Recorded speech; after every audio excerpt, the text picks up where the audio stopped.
Hello friends.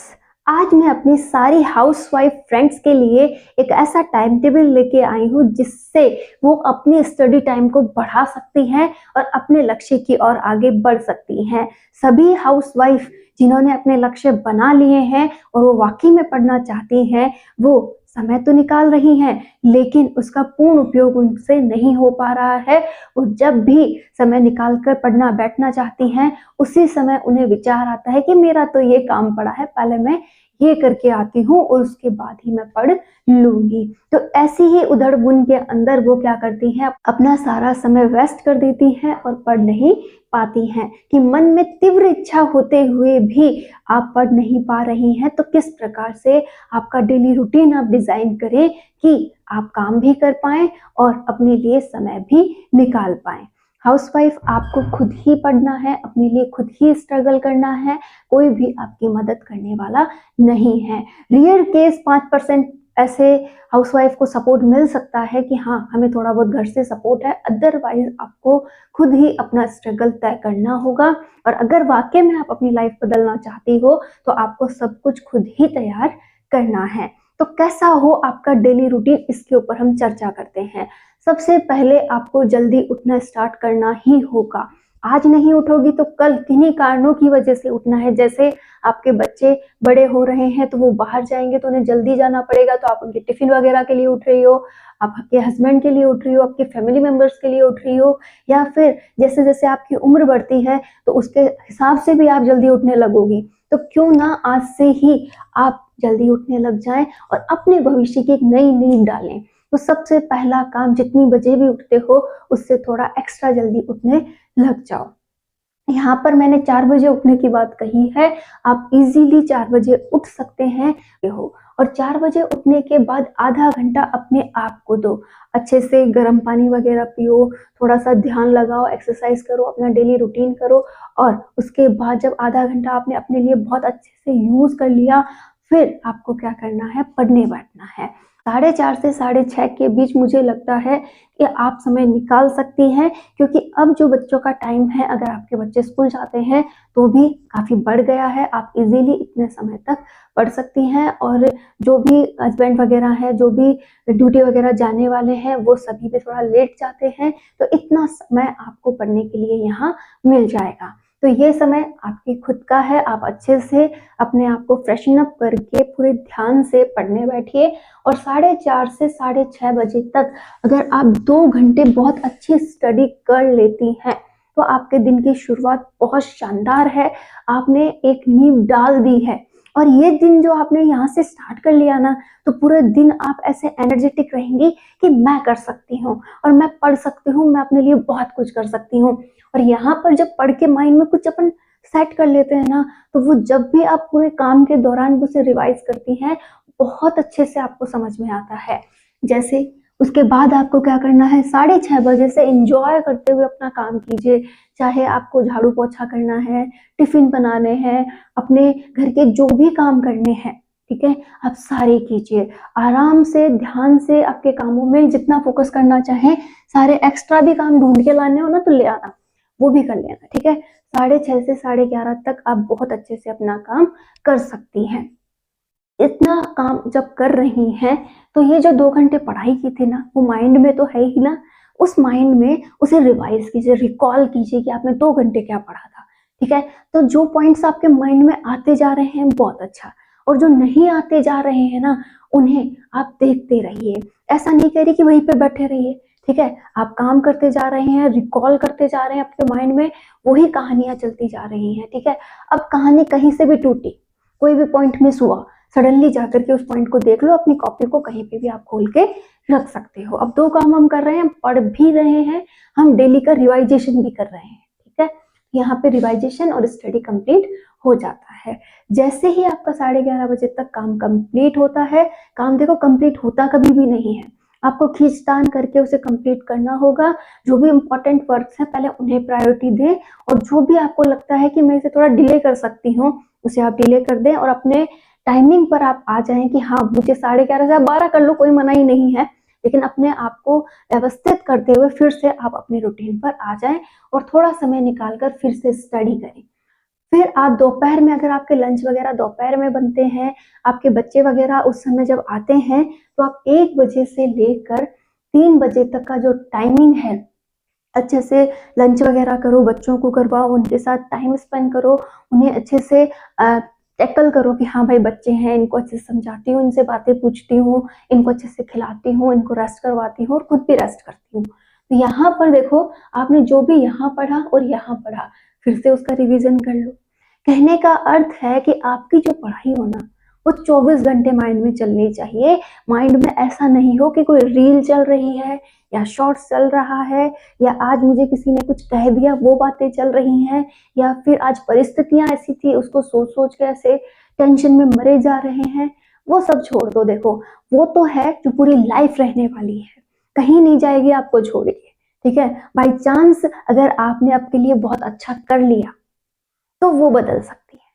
ठीक है, अभी आपका साथ देने वाला कोई नहीं है, लेकिन जिस दिन सक्सेसफुल हो गए ना, ये टेंशन भी भाग जाएगी, दुनिया आपके सपोर्ट में आ जाएगी, सब कोई कहेगा ले मैं तेरी मदद कर देता हूँ, ठीक है, तू आराम कर ले। लेकिन वो कब होगा? जब आप अपने लिए इस समय का सदुपयोग करेंगे। ठीक है, तो आपको आपके लिए संघर्ष अभी से करना है। ठीक है, यहाँ तक का आपका काम हो जाता है। फिर अगर आपको लगता है कि चाय पानी का टाइम लेट है, तो आप 1-1.5 घंटे की पढ़ाई फिर से कीजिए, और यहाँ पर भी आप बहुत अच्छे से पढ़ाई कर सकती हैं। फिर से आप चाय पानी का काम कीजिए। अपनी चाय पानी अगर आप घर वालों के लिए बनाती हैं, दूध दाद वगैरह आपके घर में अगर जानवर है निकालने का काम है, तो आप वो निकलवा सकती हैं। साथ ही साथ आप जो भी आपका काम है यहाँ पर वो कर सकती हैं। और उसके बाद फिर से थोड़ा समय आप फिर से पढ़ने का निकालिए। जैसे मैंने यहाँ लिखा है 5:30 से आप 7 बजे तक पढ़ सकती हैं, फिर से 1-1.5 घंटा निकाल सकती हैं। अब आप 7 बजे से लेकर 9 बजे तक, यानी 2 घंटे में अच्छे से खाना प्रिपेयर कीजिए। बच्चे वगैरह टाइम पे खा लेते हैं, उन्हें खिला दीजिए। अगर घर में बड़े बुजुर्ग हैं तो वो खा लेंगे, और जो नहीं खाते हैं उनका वेट आप ना करें। ठीक है, और अच्छे से पूरी किचन वगैरह साफ करके आपका जितना भी काम है उसे फिनिश कर लीजिए। ठीक है, जिसे खाना होगा वो आराम से लेट तक खाता रहेगा। आपको उसे डालने का काम है तो भी डाल के दे देना, लेकिन आपको पढ़ने बैठ जाना है 9 बजते बजते, क्योंकि अब टाइमिंग काफी लेट होता है, आराम से काम फिनिश हो जाता है 9 बजे तक। तो आप आराम से क्या कर सकते हैं, 9 बजे पढ़ने बैठ सकते हैं, और 9 से 11 2 घंटे की अगर आप अच्छी सिटिंग देते हैं, तो यहाँ पर आपको बहुत अच्छा टाइमिंग निकल के आता है। इस दौरान आपने क्या कर लिया है, मिनिमम 7.5 8.5 घंटे की पढ़ाई निकाल ली है। एक बार इस चीज को फॉलो करके देखिए, आप 7.5 नहीं, 8.5 नहीं तो 6 घंटे तो निकाल ही लेंगे हर हाल में। यहाँ पर देखो, मैंने आपकी नींद का भी ध्यान में रखा है। आपको 5 घंटे की आराम से नींद मिल रही है। हमारे लिए ये नींद सफिशिएंट है। जिनके छोटे बच्चे हैं उन्हें पता होगा कि बच्चों के साथ वो वैसे भी नहीं सो पा रही थी, तो क्या हो गया अगर वो अपने लक्ष्य के लिए जीते हुए भी थोड़ा कम सो पा रही हैं। तो आपको ही आपकी लाइफ को बदलना होगा, आपको ही आपकी लाइफ के लिए संघर्ष करना होगा। या आपकी लाइफ है, या तो जो आज चल रहा है उसे उम्र भर चलने दो।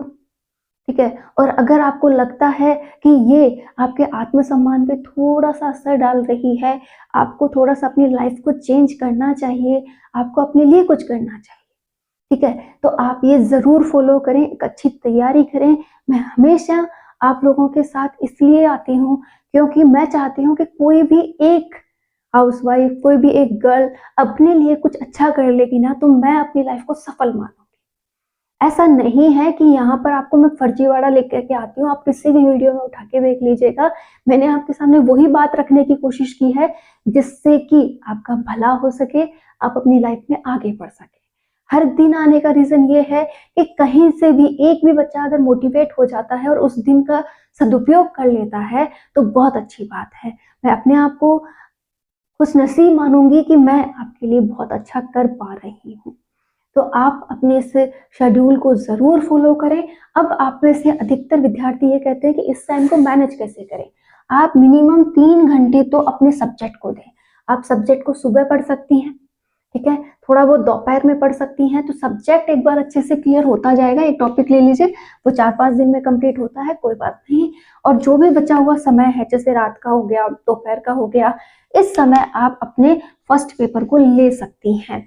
तो जो फर्स्ट पेपर है उसे भी प्रायोरिटी दीजिए, सेकंड पेपर है उसे भी प्रायोरिटी दीजिए, और अगर एक पेपर से तैयारी कर रही हैं तो सारे समय को आप उसके अकॉर्डिंग मैनेज कर सकती हैं। लेकिन ध्यान रखिए, काम आपके हमेशा रहेंगे, आपको काम के बीच में से ही समय निकालना पड़ेगा, और वो ऐसे नहीं मिलेगा आपको। ये कहते हैं ना, आंख बंद करके बैठ जाइए, कुछ देर के लिए आपको आंख बंद करके बैठना ही होगा और अपने लिए एक बार सोचते हुए पढ़ाई करनी ही होगी। जब आप ये चीजें 10-15 दिन तक रेगुलर फॉलो करते हैं ना, उस समय आपकी माइंडसेट को चेंजेस आते हैं कि हाँ, अब माइंड ये कह रहा है कि तेरा काम प्रायोरिटी का नहीं है, तेरी पढ़ाई प्रायोरिटी की है। आप 2 दिन 3 दिन जब ऐसे करते हो ना, तो बोर हो जाते हो, अरे भाई देख काम पड़ा है, मैं ये कर लेती, मैं वो कर लेती, मेरा आज तो ये हो जाता, ठीक है। लेकिन जब आप धीरे धीरे पढ़ाई के अंदर घुसने लगते हो, पढ़ाई के अंदर आपको ध्यान केंद्रित होने लगता है, तब पता चलता है कि रियल काम तो इधर था, पढ़ना ही मेरा रियल काम था। मैं अपनी लाइफ को चेंज महसूस कर रही हूँ। आप कहेंगे कि क्या हमारा सिलेक्शन हो जाएगा? अरे कोशिश करने में क्या हर्ज है, क्या पता हो ही जाए। और अगर नहीं भी होगा ना, तो यकीन मानिए, आपकी जो ये तैयारी है ना, आपकी एक नई लाइफ को स्टार्ट कर देगी। आपके अंदर एक अलग ही जुनून आएगा, आप अपने बच्चों के बराबर हो जाएंगी, उनको कल को क्या पढ़ाना है, क्या समझाना है, वो आपको आने लग जाएगा। आप अपनी लाइफ में भी बहुत चेंजेस महसूस करेंगी, इस नई टेक्निक से जुड़ेंगी, नई चीजें सीख पाएंगी, हमेशा कुछ सीखने के लिए तैयार रहेंगी। मैं तो हर हाउसवाइफ से कहती हूँ कि अपनी लाइफ को आप अपने सलीके से जी, हर समय अपने आप को मोटिवेट फील करें। आप अपने आप को जी रही हैं, अपने आप को संवारिए, अपने आप के लिए जीना स्टार्ट कीजिए। आप जब ऐसा करती हैं ना, तो दुनिया भी आपके लिए जीने लगती है, आपके हस्बैंड भी आपको समय देने लगते हैं, आपके बच्चे भी आपको समय देने लगते हैं, आपकी फैमिली भी आपके सपोर्ट में आने लगती है। लेकिन जब आप ही घुट घुट के मरना स्टार्ट कर देंगी, तो कोई भी आपकी परवाह नहीं करता है। आप जितना पॉजिटिव है, सामने वाला भी उतना ही पॉजिटिव होगा। तो आज से ही अपनी लाइफ के लिए समय निकालिए, खुद को संवारिए, खुद के माइंड को संवारिए, और जितना हो सके अपने काम और अपनी लाइफ को मैनेज करना सीखिए। All the best.